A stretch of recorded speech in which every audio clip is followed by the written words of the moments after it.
Mr. Petro Porochenko, welcome in Tallinn. Mr. Poroshenko, of course, is a leader of a large Ukrainian party, member of the Ukrainian Rada. The party is named European Solidarity.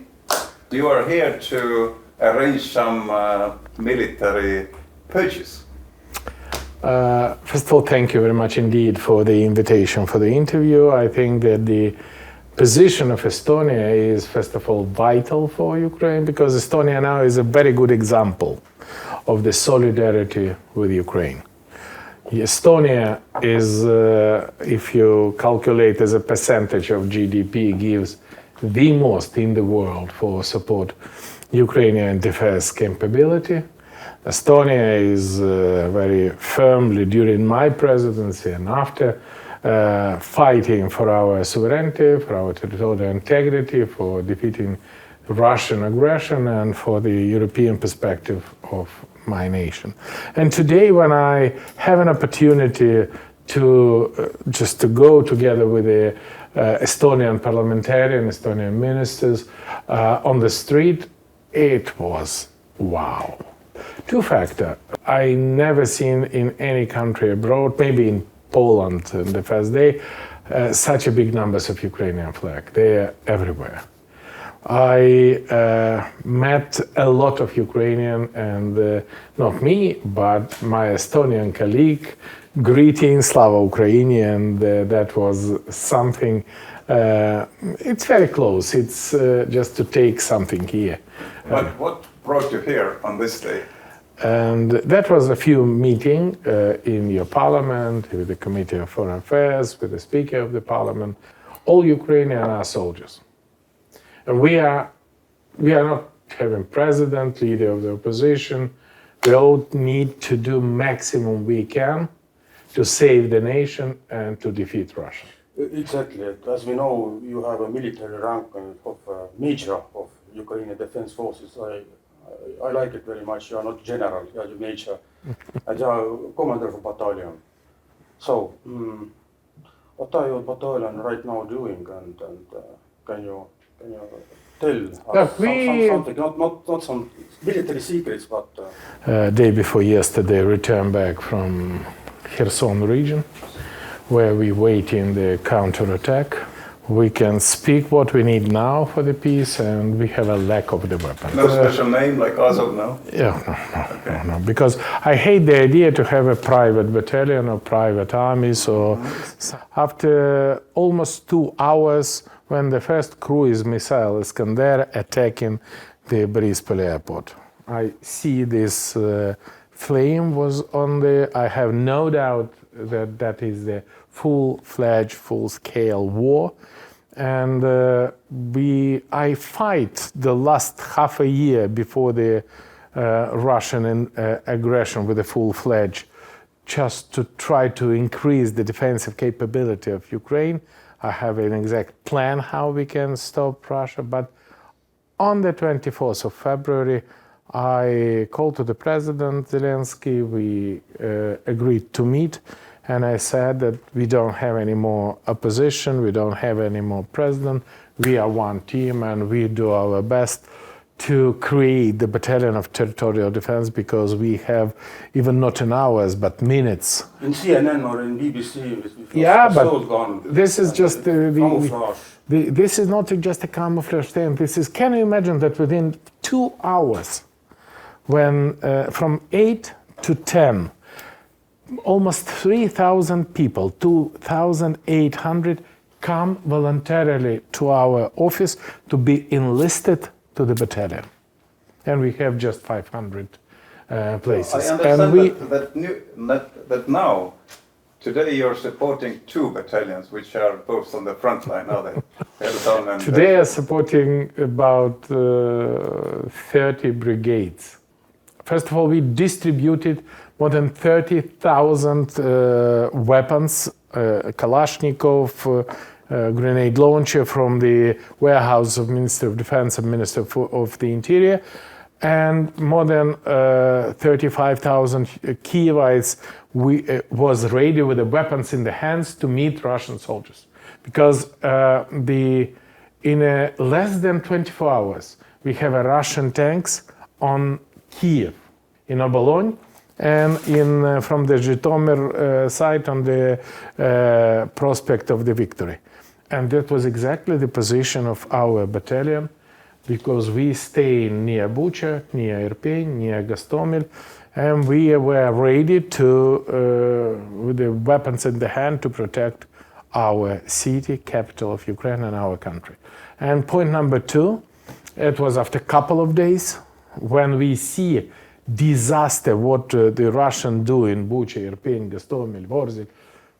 We definitely use the armored buses from the banks to evacuate to the safe place. It was 8 kilometers. The people from Bucha, the people from Irpin, elderly people, invalids, children, and altogether within 3 days. I'm sorry, Andrei, did you also name some of those armored cars Bandera mobiles? You know that. Yes, but this is not the armored cars. That was the pickup. We buy the new pickup from the not confiscate, from all the traders in Ukraine. I want to thank the Bronetechnika and Praktika, two main non-state but private armored producer that we established there. The special machine gun, PKM and Browning. They have a very special tactics, where they were equipped with a grenade launcher and with a machine gun, and we called it Bandera Mobile. Same way, like, I don't know if everybody exactly imagine where from we have a name Molotov cocktail. They are from Scandinavia, from Finland, and sometimes they said that this is even from Estonia. But now we decide to replace the Molotov cocktail to Bandera smoothie. Believe me, this is a tragedy, because we don't give the weapons in the first hours of war. And in Kherson, the Ukrainian hero, including members of our party, goes to the Russian tank with the Bandera smoothie or Molotov cocktail. And everybody killed. Actually, because Russia opened the fire on everybody, including civilians, ladies, and... But in order to make those moves so quickly and smoothly, to get the organization running, you must have been prepared, Mr. Petro. Did you know in advance, at least some days, that Russia is going on a full attack? Frankly speaking, I know in advance at least 1 year. Because the first data we received in the middle of year 2021. And we have a source from the different intelligence group, from the different journalists. And I know for sure that Ukrainian authorities received these messages non-public from the intelligence about the fact that in the beginning of the year 2022, Russia will win. So why would Mr. Zelensky still in the beginning of the year tell everybody that they should calm down? Also the UK and the USA should press down their information, because Ukraine doesn't have this kind of information, and also because this information about soon coming attack should threaten the investors away. Why did he talk like this? If you see my public position in the parliament, in the mass media, national mass media, international media, the only thing I send a message, please immediately, you should do the plan of Poroshenko, implement it. And the plan of Poroshenko was immediate increase in the military budget.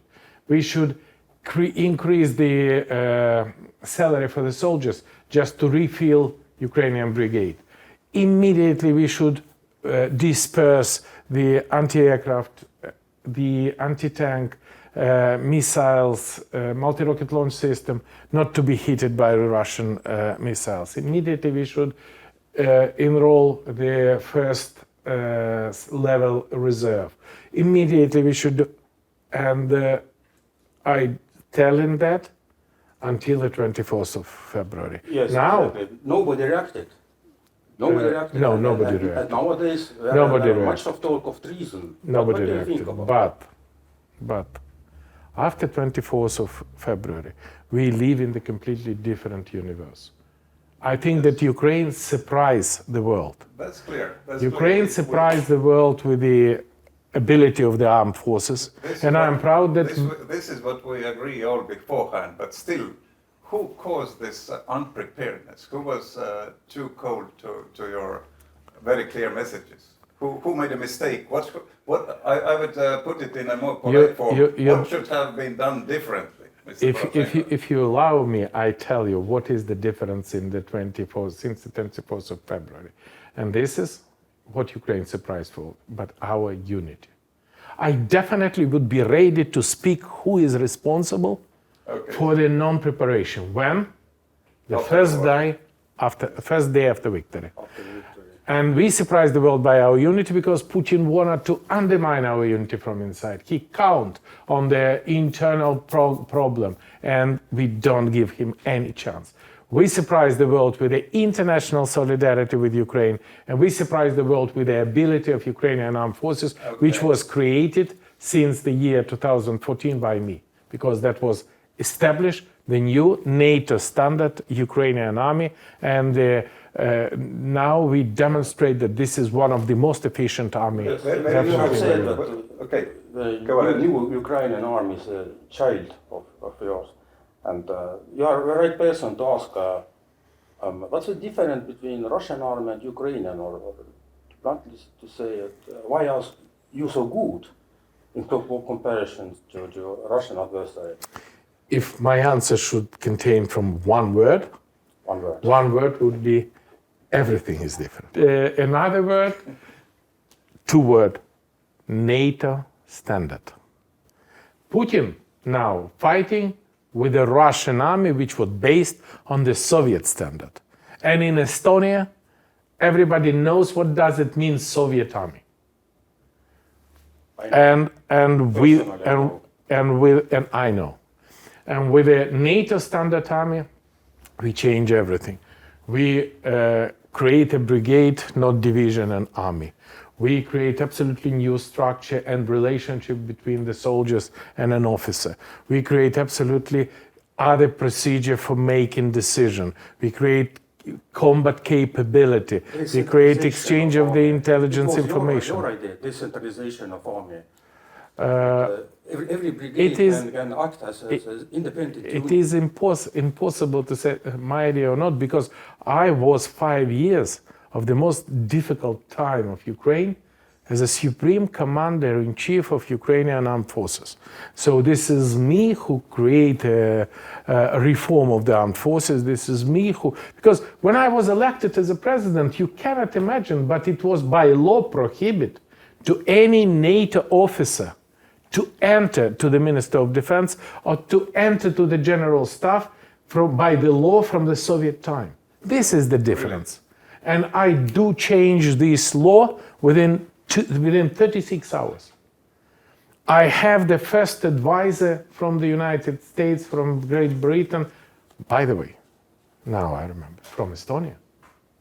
And we have now I can say that we have a very special instructor and trainer from Estonia for our special forces, which was also created by me. No. No. Estonian nationality. They was officer of the NATO who will prepare the special forces of Ukraine. Very special type of training, starting from the sniper fire and finishing with the work outside of the front line on the occupied territory. This one makes our viewer proud, of course, but Mr. Poroshenko, would you like to keep our viewer proud? I know that you are not in a position of revealing particular details, but you are here in Estonia to oversee a purchase of some Estonian-produced military equipment, if I'm not wrong. And we produce, our military production is not so very big. We produce some equipment which crawls and some equipment which flies. Which are of more interest to Ukraine right now in this war? I can say a compliment to Estonian, because you produce state-of-the-art, most modern type of weapons for the future. You mean our drones? Drones included. All right. And why? And everybody should understand that. Look, this is completely different type of war. This is not war which can be won by the numbers of troops. Forget about that. This is not war which can be provide the offensive operation only with the tank. Forget about that. This is not happening anymore. This is like a cavalry before the Second World War. This is the war of drones. And I can tell you that we bought, not today, but collecting the money from volunteers. And we also all the time works that 50% is given me, my personal money, and 50% from the volunteers, because that should be a unity of the country, and all the person, even person, the invalid, the ladies who works in Tallinn, who need to immigrate from Ukraine, they have an opportunity to participate personally to support Ukrainian army. And we buy whole contract is 350 drones, and more than 200 I pay myself, and we are now collecting and delivering. Is this the amount you're getting from Estonia or elsewhere altogether? We get it only from Ukraine, but now we are preparing to get it from Estonia. We have a very interesting proposal from your association, and we have a very interesting product, including with the general you mentioned, but I'm not sure that I can mention his name, who would be ready to supply for us robots, who would be ready for supply, by the way, for evacuation. Wounded soldiers, we have lots of them. And this is extremely dangerous. I can call, for example of Zhuravel, who stay 4 days and have no possibility for evacuation because Russian use them as a primanka, as a bait, yeah, for coming and killing 3 my soldiers who were go to save him. Which case is this? I can. Would you like to explain this? That was a special forces soldier. I know his father. I know his daughters. He has 2 daughters. Fantastic. But he was a volunteer in the army, and he go for provide a special reconnaissance operation and were wounded. In which place? In Donetsk region. Okay. And he himself from the Dnipropetrovsk region, and when he stay there and he give on the radio information, please evacuate me, and definitely his colleague, his soldiers go to evacuate and were killed. And we now using, this is first time when I tell that, but you are a great journalist. You push me to tell it. That we will find out a very interesting experience. It would be unmanned. It would be so can operated by the very severe shelling to evacuate the wounded person from the battlefield. All right. And this is priceless. If we have an opportunity enough, every soldier will know that for his life, we will fight no matter what price would be. Evacuate the wounded people and bring some new ammunition back. I'm not telling that, but you are right. This is also the possibility for supplying some ammunition for the mortar. We can even deliver mortar there. Yes. I've seen the demo actually, but all right, now we are proud. And we have significant more surprise for Russia. Do you have still restores? It must be expensive, Mr. Porochenko. Oh, you're a billionaire, of course, but still. I was many years ago. You sold Channel 5, didn't you? It must have brought in some money. I sold it without money. I just give it. I give it for the most popular news channel. That's true. The channel for the 2 revolution, the revolution of dignity and Russian Orange Revolution. By the way, that would be a good idea if you would be the partner for the journalist who bought it. No, I sold it, and I sold it for the real price. But the payment for this sold should become in 10, 15 years. All right. And with that situation, journalists will have an opportunity to find out an investor and to work together. Tell me about, as we talk about media, your colleague, also a large entrepreneur, Mr. Renato Akhmetov, lately surrendered his media group, which is a big one, I suppose. Was he forced to do it by law, or how does it work in Ukraine? he publicly said that he is forced to do it by pressure of the Ukrainian authorities. But the law was being accepted when you were the president, Mr. Poroshenko. Unfortunately, no. No? Because this law was done after. This law is called, this is fight against oligarch, but the fight against oligarch is the fight for the monopolization of the media market in Ukraine. Now we have only one oligarch, and how can I find? Okay, the name of this oligarch is state, and those who control on behalf of the state all the media resources.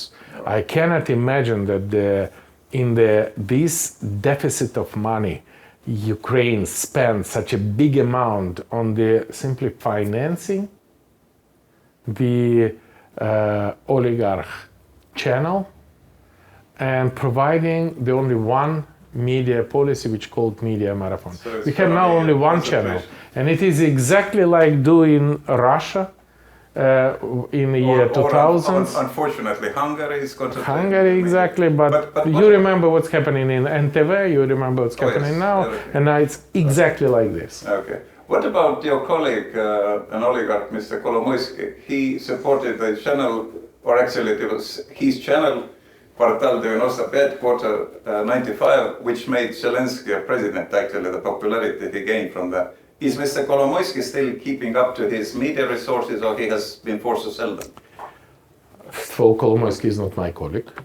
And definitely, in no sense. He is not a businessman. You are not very friendly in Ukraine with one another. No, but because he is not a businessman. Okay. He is a criminal.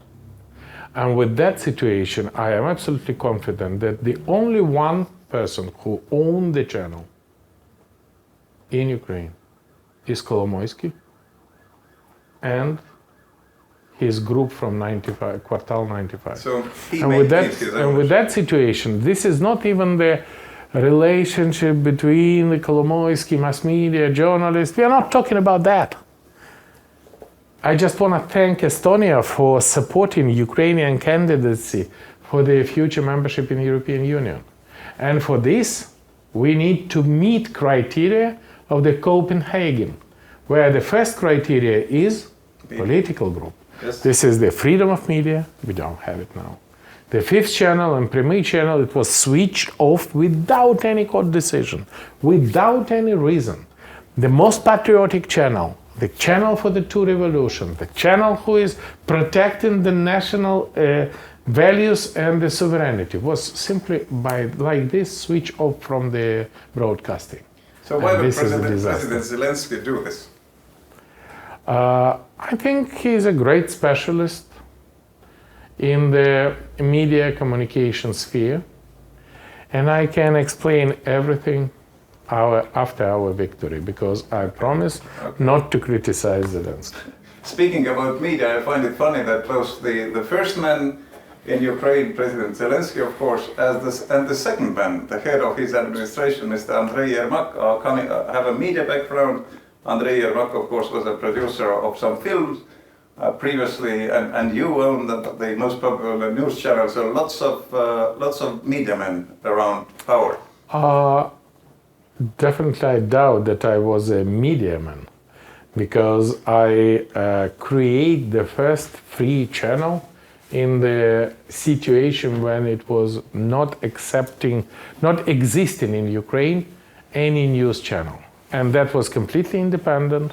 They have a right to criticize me. They have a special agreement about the policy for the journalist, and the right of the journalist were protected. And because of that, Ukrainian journalists speak freely during the Orange Revolution.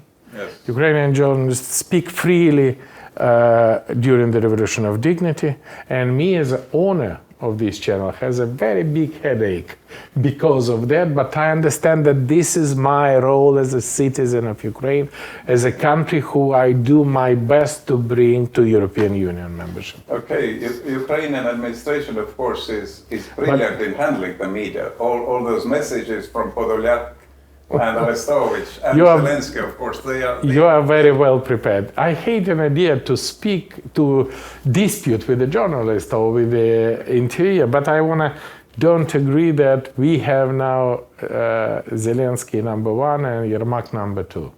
In most of the decision, Zelensky even don't know about this, and in some of decision, Yermak is number one and creating these mafiosi instruments who destroy European perspective of my nation. And I do my best not to allow them to do that. That's exactly the question a US congresswoman named Victoria Spartz lately brought up to US Congress. She's of Ukrainian origin.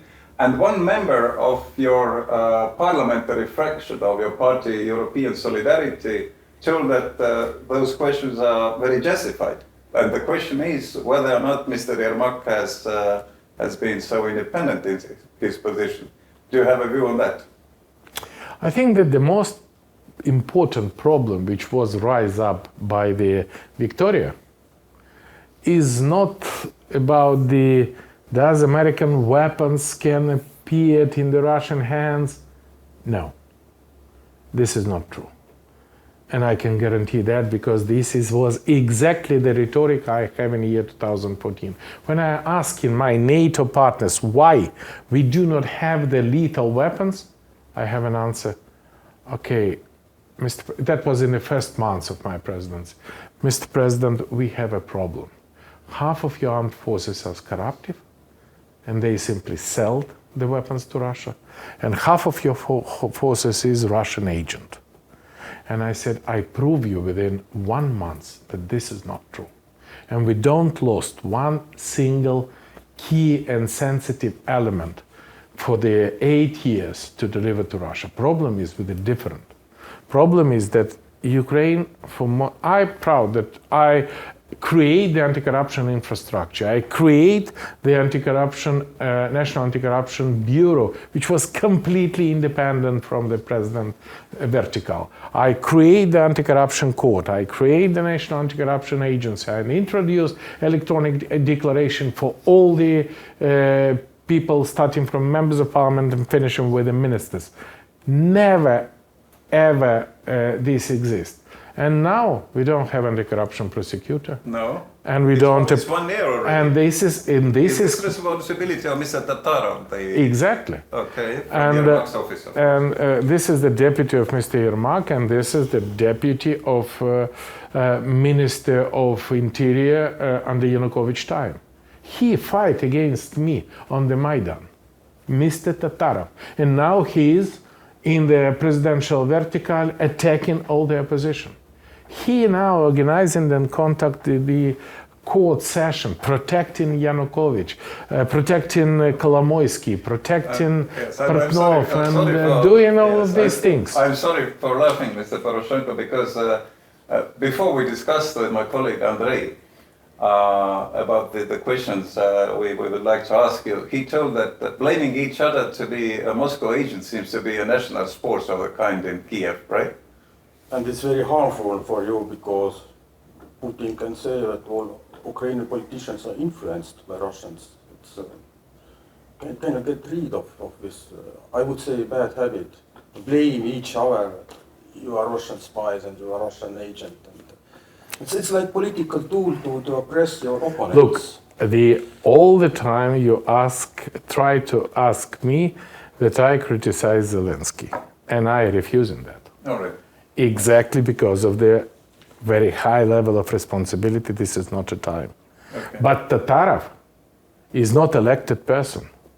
Tatarov is not a Zelensky. Tatarov, he is a right hands. He worked together with Andrei Portnov, who is the Russian agent.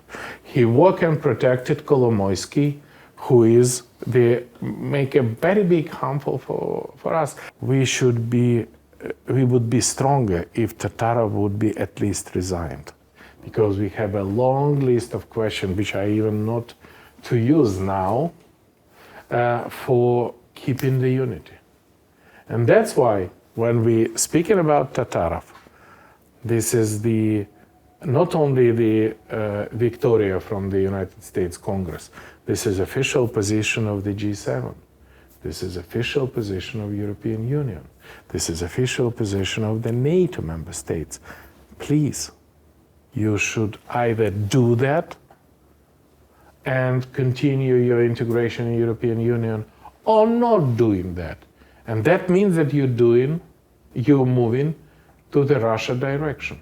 Okay. And with this situation, definitely, I cannot accept anything like that. And with that situation, we should explain that, okay, Ukrainian people demonstrate absolutely heroism, and we pay the very high price to pretend to be the member of European Union. Ukrainian people do throughout the world with the solidarity with Estonia, how we, with all our partners, how to stop Putin.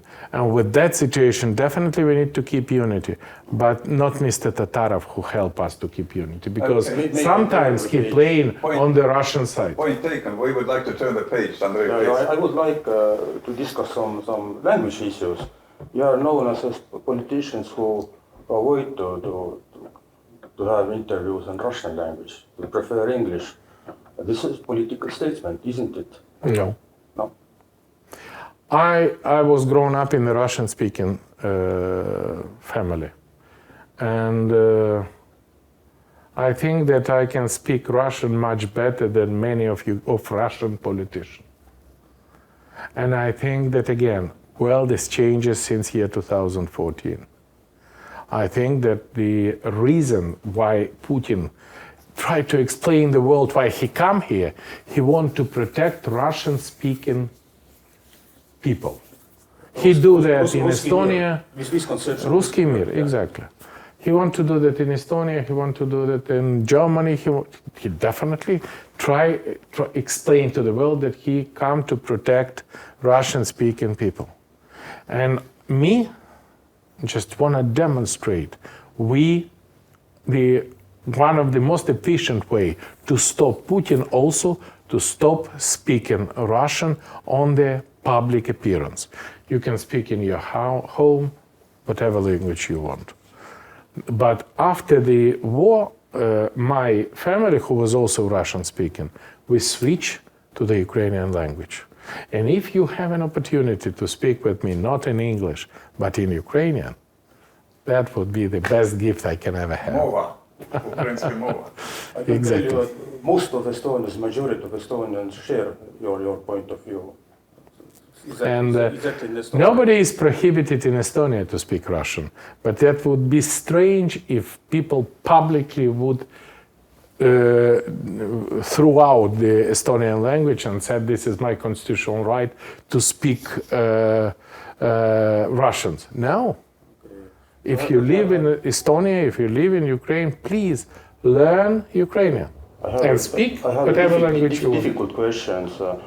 You as a president signed back in 2016 or 17 a law on education. That all levels of education should be in Ukrainian language, not in the Russian language. No. No? No. Of course, there was exceptions. Someone who preferred English or German or Polish. No. Yeah. No. Good. So I tell you the story, if the size of the interview allow us to do it. I come to the Transcarpathia region, to Berigava, and I have a meeting with the high classes, 11th, 10th, 9th, and I have one lessons with them, 45 minutes.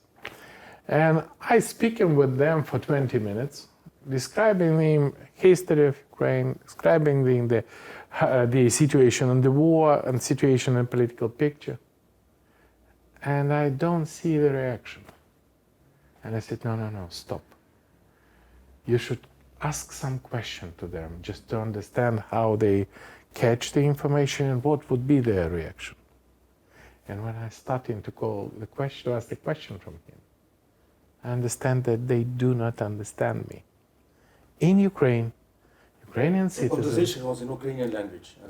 Definitely, I speak with them in Ukrainian language. I speak in my country in the school with the education, and this is the case. And then I said, look, I am a president, and I should to protect the rights of this young generation to speak in Ukraine, because I hate the idea that they live in the country and were pushed away from the country. They should have an opportunity to join Ukrainian university, to be employed on Ukrainian business, and many, many other things. And the story on the education law was very simple. You have 50% of your lessons in Hungarian, if you want that, and 50% of your lesson in Ukrainian. And this is not from the first year of study, but from the 5th year of study. Because before you can learn in Hungarian, no problem. And this is definitely mentioned with the all other things, because I fluently now speak Ukrainian as a native speaker. I can speak, you see, some English. Not bad. Fair enough. Je comprends the few words in French. Mi habla español. Polish? I definitely understand 90% of Polish. Romanian? Малки разбирам по-български.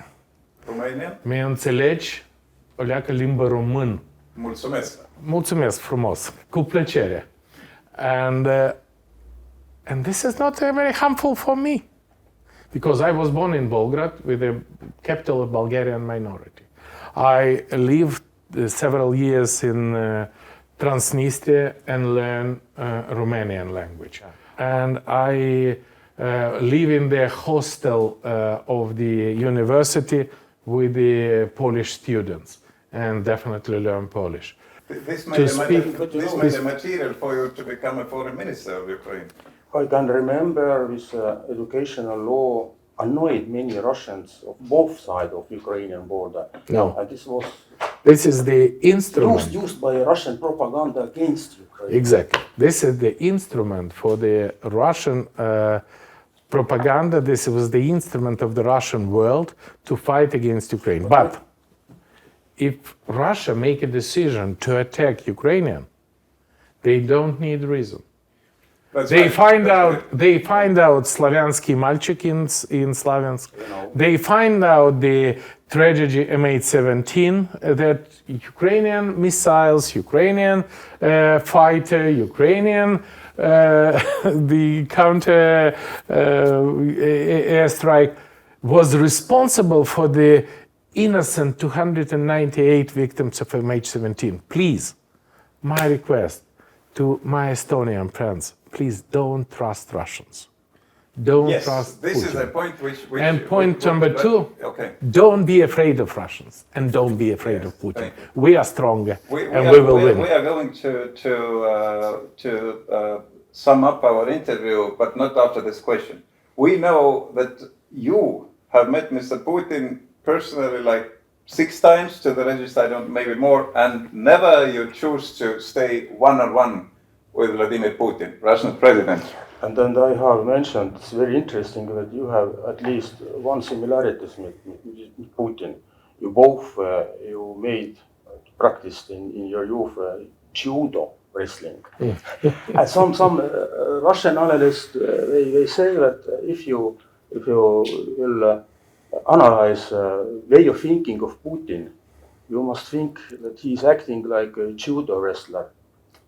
Never confront directly. Don't try to transform the judo. I like judo. I go in for judo, and I like sambo, and I was the champion of several. As skillful as he is. Don't try to transform judo to the philosophy. This is just a sport, just a fighting. It would help me to be stronger. This is true. This is allow me not to be afraid of anybody, including Putin. Because from my young years, I know that I am stronger than anybody, biggest from my company, from my friends, but I'm responsible enough to not to use this force. And first of all, I have lots of meetings tete-a-tete with Putin. One-to-one? One-to-one. Without third parties? Many. Starting from... tell us about this maniac. Tell us about this psychological maniac, please. Yeah. But before I started, I was the president. Okay. What were the meetings about? Business or what? No. I was the Secretary of National Security and Defense Council in the year 2004. And I have many meetings with him. I was Minister of Foreign Affairs. And I have a few meetings with him. So I was prepared for the Putin tactics in the year 2014. Did he make an attempt to get you hooked in some way, as the KGB guys do? This is all KGB guys doing together with Putin. But we should be prepared, not allow him to do. And with that situation, my conclusion from this experience, this is what very dangerous experience. And the meeting with Putin is very dangerous. And you shouldn't meet with Putin if you are not prepared, if you don't know him. You cannot charm him, you cannot charisma him. No. He's a monster. Well prepared by KGB and not feeling He's a monster any... from beginning on. He's changed. Unfortunately, his monster image was developed significantly. And my conclusion, two, again, from Putin. My recommendation, anybody who want to speak with Putin, don't trust Putin. Before the war, before the 24th of February, he said, we are not going to attack Ukraine. Before the illegal aggression against Crimea, he said, what is stupid, can imagine that we will attack Putin. Well, it's all lies, it's clear, but tell me one thing. And in other things, because this is important. Not only don't trust Putin, but don't believe Putin. Who believes him? You don't have to teach our audience. And don't be afraid of Putin. No, thank you. And this is dangerous, because now Ukrainians are not be afraid of Putin, but the whole world before his aggression either trust or afraid of Putin. And my feeling was during the Normandy in the year 2014, when we have D-Day celebration, 70 years 44, of D-Days, 44, and it was 2014, 70 years. The line of the head of states, monarch, and head of the governments to shake hands with Putin was 2 times longer than the lies of the monarch, head of states and head of the government to Obama. And this is absolutely new reality for me. Come on, he attacked us and such a big number of people want to shake hands with him. And do you know how it's finished? The voting in the General Assembly of United Nations, where only 5 nations support Putin.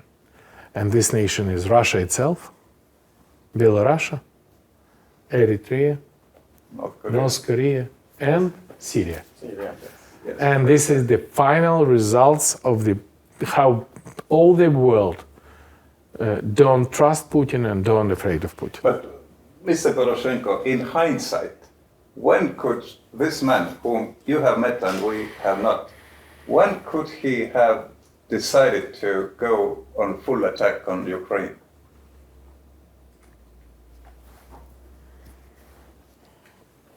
I don't know. I have heard 2 Maybe years ago. Maybe in the year 2001, 2002, or 2003.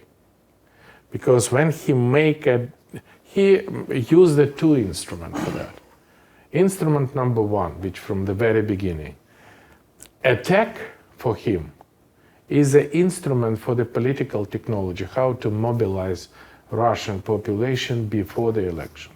And with this situation, you remember, he can blow the houses, apartments in Moscow blaming the Chechen terrorists in the year 2002, 2003, 2004, or attacking Georgia in 2008 or attacking Ukraine in 2014.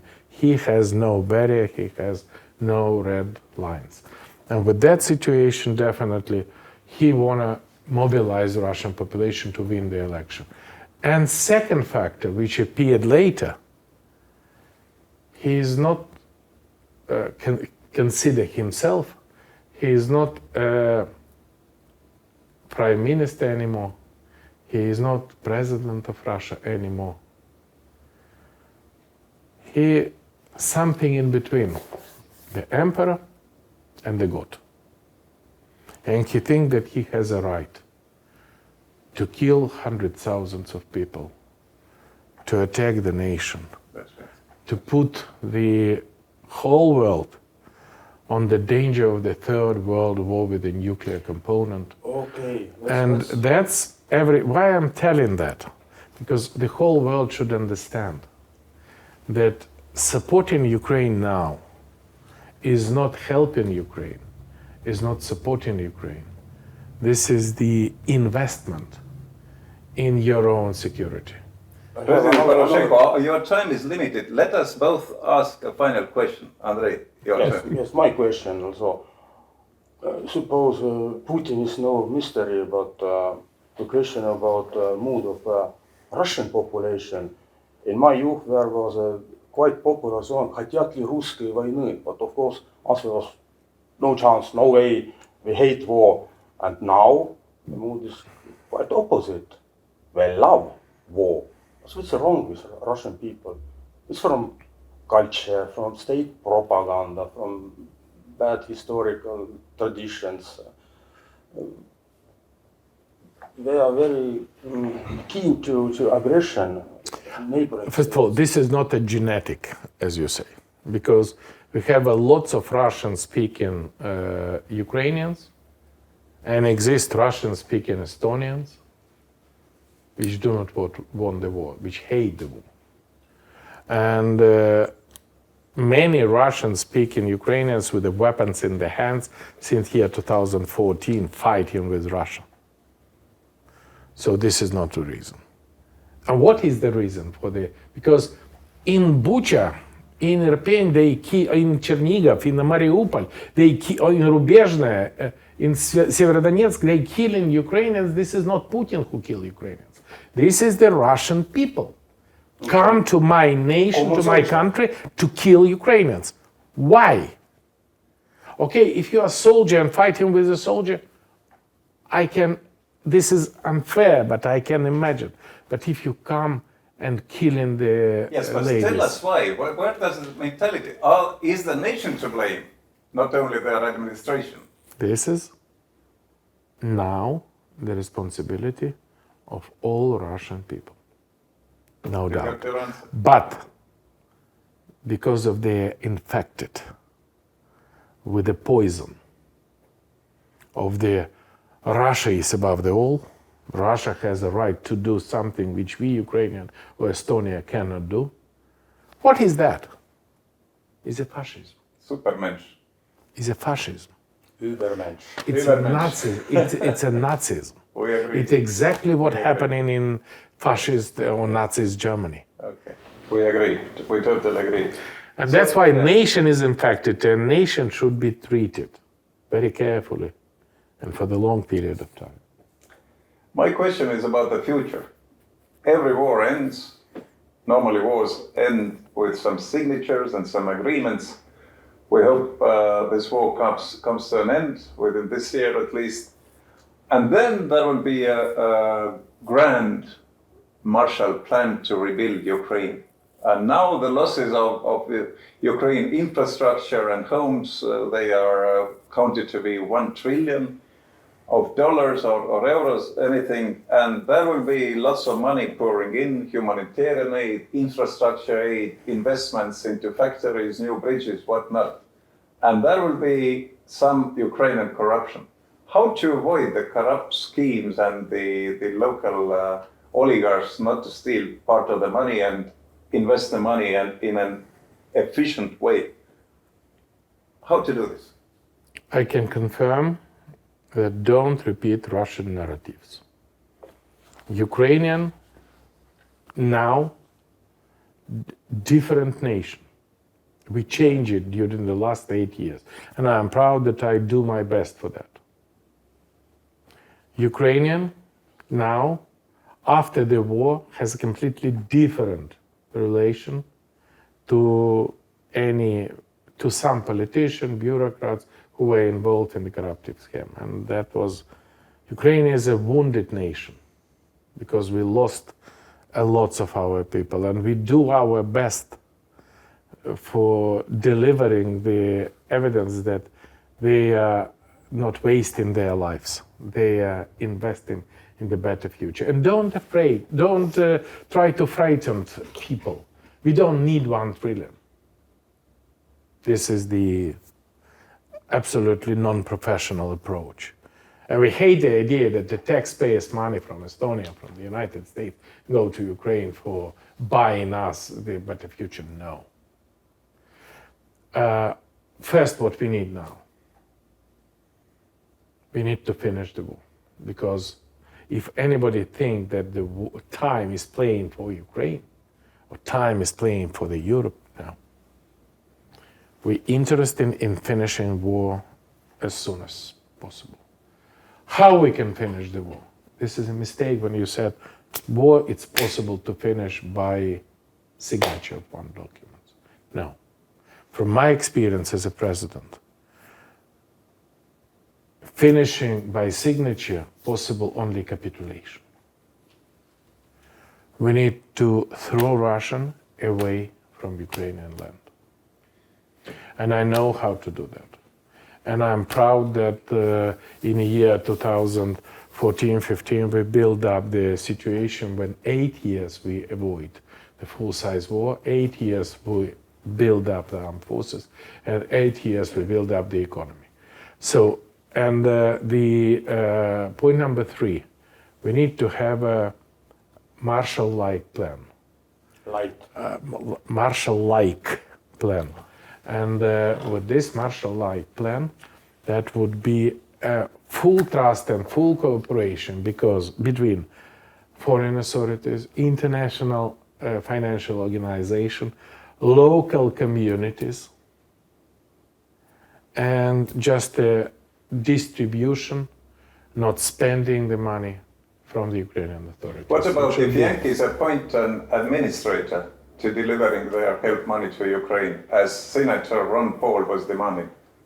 Look, forget about that was a big bag of $1 trillion which delivered to Ukraine and distributed. This is not happening.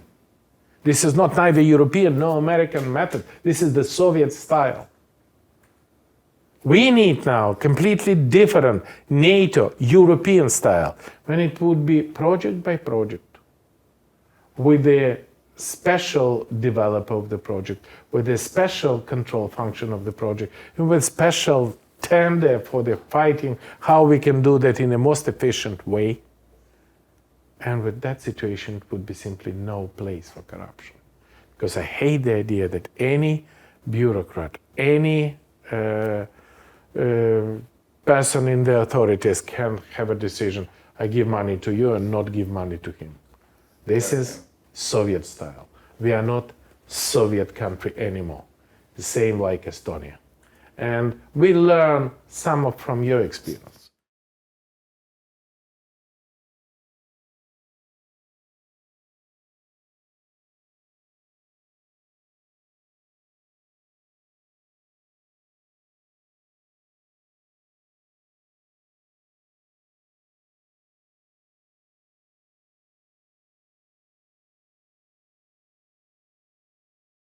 That is very interesting. Well, Petro Porochenko, it's time to thank you very much for this interview. Thank you. Slava Ukraini! Героям слава! Slava Ukraini.